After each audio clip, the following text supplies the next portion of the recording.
मोदी सरकार की बड़ी कूटनीतिक जीत हुई है, जहां पर कतर में मौजूद 8 भारतीयों की फांसी की सजा पर रोक लगा दी गई है। 8 भारतीयों की फांसी की सजा पर रोक लगाई गई है। कतर में दी गई थी यहाँ पे फांसी की सजा, लेकिन अब यहाँ पर इनकी सजा पर रोक लगा दी गई है। भाई हम लोग तो बहुत बहुत एबलाइज हैं कि भारत सरकार ने हमारी मदद की, हमारे केस को सुना और इनके कॉज के लिए सरकार ने पूरी एफर्ट्स की, जितना भी हो सकता था सब लोगों ने अच्छा किया।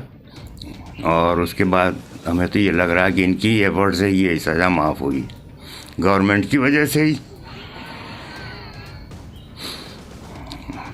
भारत सरकार की सहायता के बिना ये काम हो ही नहीं सकता था संभव। बात हम कतर की करेंगे कि वहां पर जो नेवी ऑफिसर्स आपके फंसे हुए थे और उनको मौत की सजा सुनाई गई थी, वो तो फिलहाल रोक दी गई है और कहा गया है कि वो नहीं होगी। बाकी दूसरी सजाएं हो सकता है कि किसी को 5 साल, किसी को 10 साल या 2 साल ऐसा कुछ चले, लेकिन बहरहाल ये एक बहुत बड़ी जो है वो भारत की कामयाबी या भारत की सक्सेस या अचीवमेंट जो के तौर पे इस खबर को देखा जा रहा है। फॉरेन पॉलिसी के हवाले से अगर हम बात करें तो सबसे इसकी बहुत सारी इसको बड़े सारे एंगल से देखा जा सकता है। इसके ऊपर हमने पहले भी बात की और बहुत सारे लोगों का ये कहना था, including my own view was, कि ये लॉजिकल कंक्लूजन तक नहीं पहुंचेगा। उसकी वजह ये है कि कतरीज जो हैं they do have some sort of, जिसे कहते हैं एक इंगेजमेंट थी उनकी इंडिया के साथ।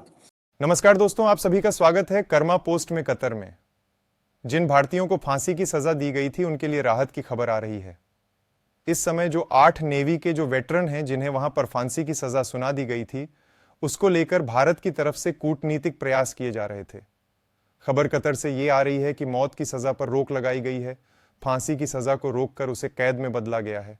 फांसी की सजा जैसे ही वहां पर सुनाई गई थी, उसके बाद से भारत की तरफ से कूटनीतिक कोशिश तेज कर दी गई थी और अब यह राहत भरी खबर आई है कि उनकी फांसी की सजा पर रोक लगा दी गई है और उसे कैद में तब्दील कर दिया गया है।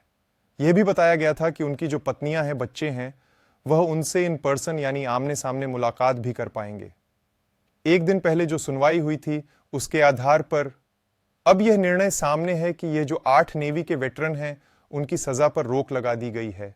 लेकिन क्या आगे चलकर उन्हें भारत भी वापस भेजा जा सकता है? क्या उनका रिपेट्रिएशन हो सकता है? यह भी अब आगे देखना होगा पाकिस्तानी जनता का।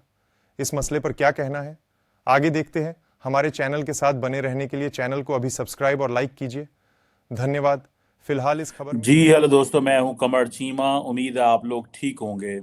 दोस्तों, एक बड़ा डिप्लोमेटिक कामयाबी हुई है नरेंद्र मोदी के लिए इलेक्शन से पहले। बेसिकली मैं इस टाइम को इलेक्शन सीजन कहता हूं, और वो ये है कि जो 8 इंडियन नेवल ऑफिशियल्स थे जो रिटायर्ड थे बेसिकली, उनको आपको याद होगा कि जो कतर की कोर्ट है, उन्होंने अरेस्ट कतर ने अरेस्ट किया था एक केस, इन्होंने केस ऑफ एस्पिनॉज। और अब सुनने में आया है कि जो इंडिया की मिनिस्ट्री ऑफ एक्सटर्नल अफेयर्स भी ये कह रही है कि उनकी जो डेथ सेंटेंस है वो रिड्यूस कर दी गई है। और ये एक, जिसे कहते हैं आपके, एक एक बड़ी बड़ी डिप्लोमेटिक विक्ट्री है फॉर इंडिया। अभी सुनने में आ रहा है कि डिटेल कोर्ट ऑर्डर भी आ जाएगा, और ये एक समझें कि बहुत बड़ा रिलीफ मिला है।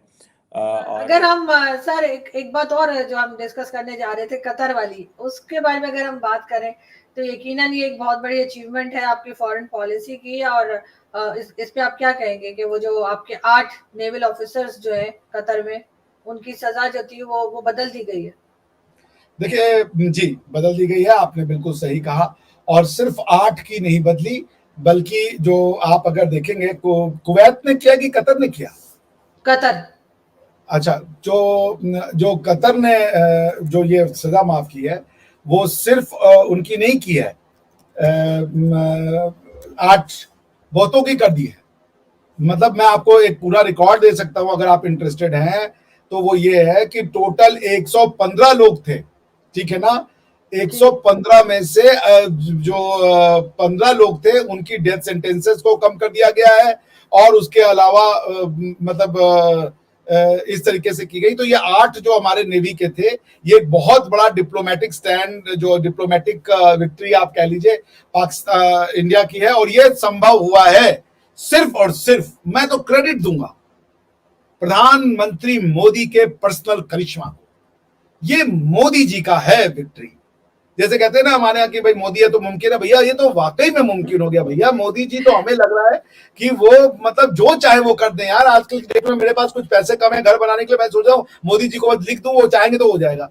मतलब मोदी है तो वाकई। सर वो आप कह रहे हैं बार बार मोदी है तो मुमकिन है, और अगर कोई पाकिस्तान से यही बात कर दे, अगर हम तारीफ के उसमें भी अगर कह दें कि जी मोदी जी है तो मुमकिन है कि इंडिया में बड़ा कुछ हुआ मोदी जी के टेन्योर में, तो जी बहुत लोग हैं सर उनके तो सही मिर्चें लग जाती हैं तो नाचना शुरू कर देते हैं जी क्यों कह दिया क्यों कह दिया।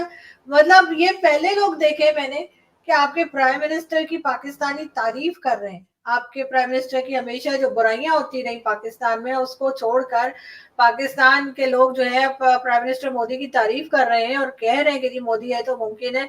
और इसके ऊपर पाकिस्तानी नहीं हिंदुस्तानी जो है वो नाराज हो रहे, वो भड़क रहे, कहते जी क्यों कहा। तो मतलब ये वाला पागलपन मैंने पहली बार देखा है इंडियंस में। पहले कभी ऐसे लोग मेरे से टकरे नहीं है, लेकिन इस बार तो ऐसे लोग हैं कि अगर मैं तारीफ करूं मोदी जी की तो भी मेरे गले पड़ जाते हैं। अच्छा जब मैं नहीं करती थी 4 साल पहले तो उसकी वीडियो लगा रहे हैं। यार चाहते क्या एक बार बता दें ताकि मैं उस हिसाब से चलूं। लेकिन बहरहाल ये सब बात सिर्फ मेरी नहीं है, मोदी जी की बात आपने देखा होगा, इमरान खान ने भी तारीफ की थी, उन्होंने कहा जी वो करप्ट नहीं है। तो ऐसा ऐसा करके, और जो इस्लामिक कंट्रीज है उन्होंने भी उनको बड़े अवार्ड्स वगैरह दिए हैं।